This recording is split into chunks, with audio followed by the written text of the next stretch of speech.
Market then, and just a couple of points before I toss it to Sonia. Big rebound in US market, of course, and the big question is, will we participate in that? Because the bigger worry for India is that at higher level there's large FIs selling. Even on Friday, and now put together in January, there's $5 billion. I'll have to go back and check when was the last time we had $5 billion of FI selling in cash market. But for starters, the SGX Nifty is indicating that it wants to celebrate 200 points higher, Sonia. Absolutely, and it's a big budget week, right? But all of us know that there are no real expectations from the budget this time around. But just a couple of more pointers. I mean, the Nifty lost quite a bit last week. It was down about 3%. I'm also going to keenly watch what's happening with the IT index, because the IT index has lost almost 13% in 2 weeks. Is there buying? Does buying come back, or has that rotation taken place from IT to banks? Because we've had some stellar numbers from the banking pack, especially the larger guys. As Anuj was saying, large selling, almost 38,000 crores has gone out of the Indian markets now. But global markets saw a rebound. So the big question is, once the budget is out of the way, and honestly, let's be honest, I mean, there are no real expectations from this budget. No great reforms expected. Their divestment target won't be met. So once this event is out of the way, does the market sort of, pull back in a big way and leave behind its sort of headwinds? That's the big question. Sonia, you're right, but I'll just say one thing. It would be wrong to approach this market from one point of view. You'll have to do what the market tells you. For example, on Friday, if you had just taken one view, the market would have butchered you, especially in the second half. So you've got to be ready if the market is turning. But I think in the first hour, the market is in for powerful short covering. That's the indication. The FI selling, of course, not just in cash market, but in futures market, the FI long exposure is now down to 28% after the selling that we saw again on Friday. And the Nifty on Friday ended off the highest point by about 270 points and ended at the lows. So while at higher levels you're vulnerable to selling, this is the worry. If you have a 200-point gap up, do you still chase it, or is the market still vulnerable to same kind of selling that you saw on Friday? Because there's one large seller who's selling like gay abandon, and that is a bit of a risk for the market. You spoke about IT. At least on Friday, it has shown some signs of ending this correction. And if you see, the IT index has fallen to just about 3% above the 200-day moving average, and a lot of stocks in the IT space did well on Friday. But the key, of course, would be the Bank Nifty again. It's up 6.2% this month. And to answer your question, Sonia, positionally, the market is positioned for a post-budget rally, because the market's not going into the event heavy. The market's going into the event after a bit of a sell-off.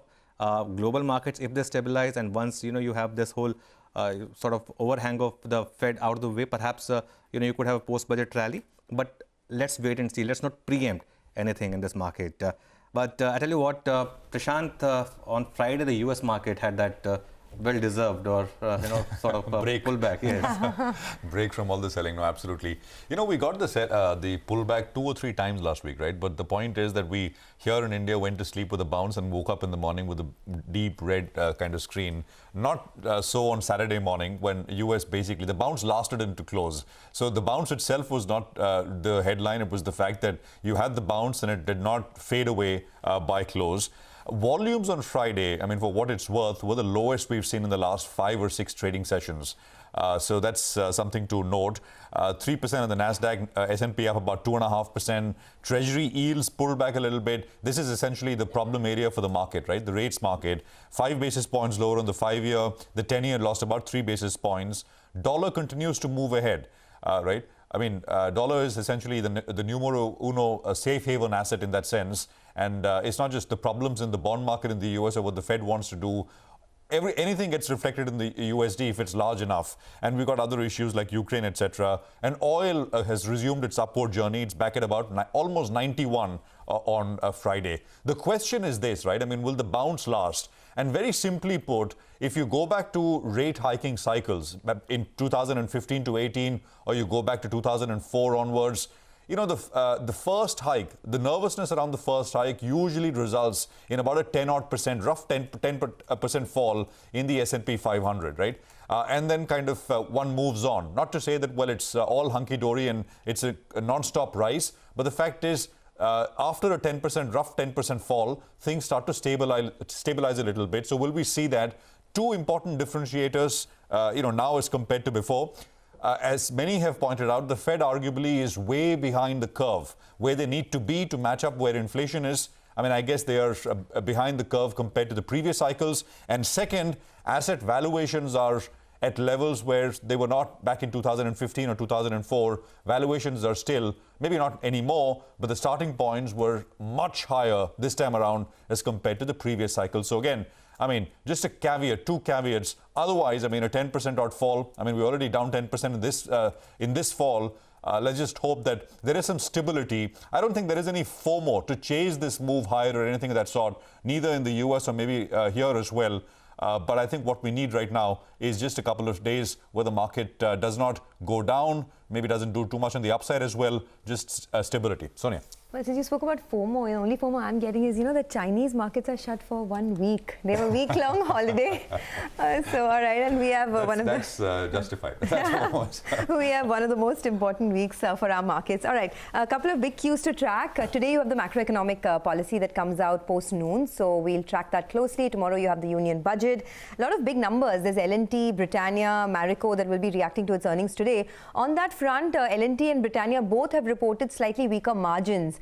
So, there is inflation pressure that is kicking in across sectors, whether it's infrastructure, whether it's FMCG. You have large numbers today, the likes of Sun Pharma, Tata Motors that will be coming out with earnings. And two levels to watch, both of which the Nifty has breached, the 50 and the 100-day moving average, which is 17,430 and 17,639. Both have been breached. So let's see if the bounce today causes the Nifty to regain those levels. But big day ahead. The SGX Nifty is indicating a sharp revival. So let's kickstart the show on that note.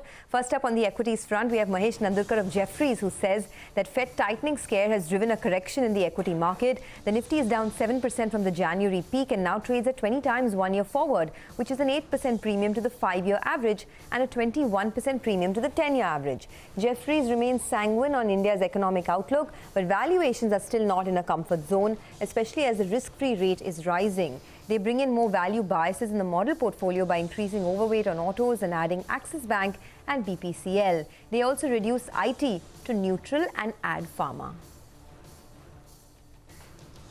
Okay, let's get to some money market views as well then. B. Prasanna of ICICI Bank says that hawkish FOMC outcome, rising interest rates, early liftoff of quantitative easing and geopolitical crisis have led to global dollar strength. Rupee is seeing a pressure from persistent FI outflows, increasing crude prices and a widening current account deficit. Rupee will remain volatile in coming weeks with events like union budget and the monetary policy. He expects trade between 74.75 to 75.5 in the near term.